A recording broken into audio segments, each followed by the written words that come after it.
Hi, my name is Jagriti Avasthi. I have secured All India Rank 2 in a UPSC CSE 2020 examination, and I am here to share my strategy in brief with you all.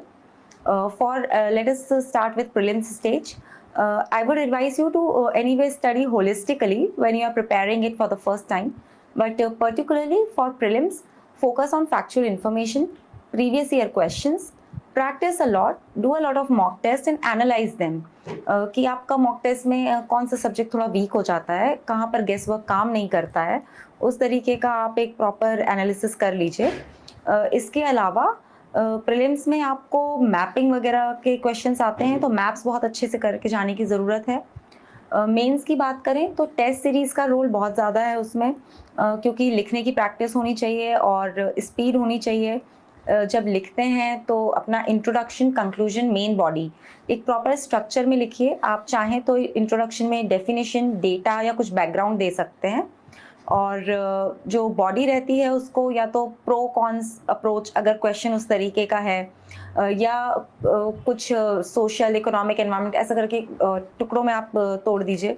Conclusion में एक overall sum up हो, एक आगे के लिए vision का कुछ दिखे, एक ऑप्टिमिस्टिक नोट लगे, ऐसा कुछ कंक्लूजन लिख लीजिए।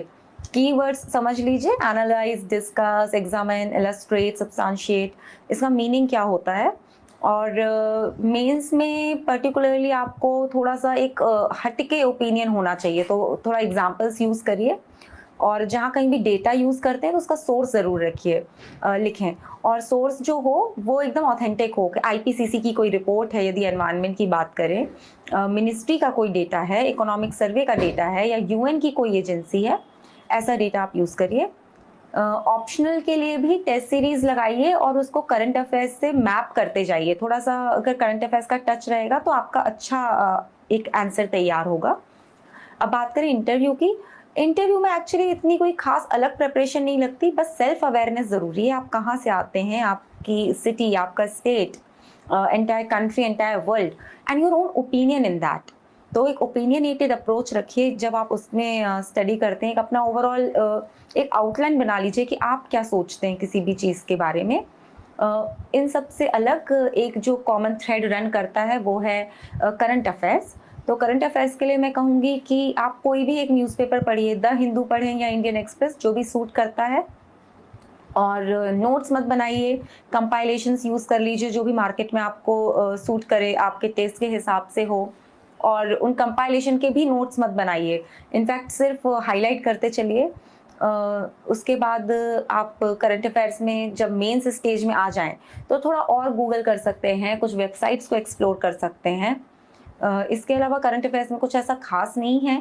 इंटरव्यू में पर्टिकुलरली राज्यसभा टीवी के वीडियोस, द बिग पिक्चर, क्योंकि एक उसमें बोलने का तरीका आपको आ जाएगा। ओवरऑल यही स्ट्रैटेजी है, और तीनों स्टेज में प्रैक्टिस करिए। मैं अपने एक्सपीरियंस से एक चीज़ और कहूँगी कि प्रैक्टिस इतनी मत कर लीजिए कि एनालाइज ना कर पाएँ उस प्रैक्टिस को।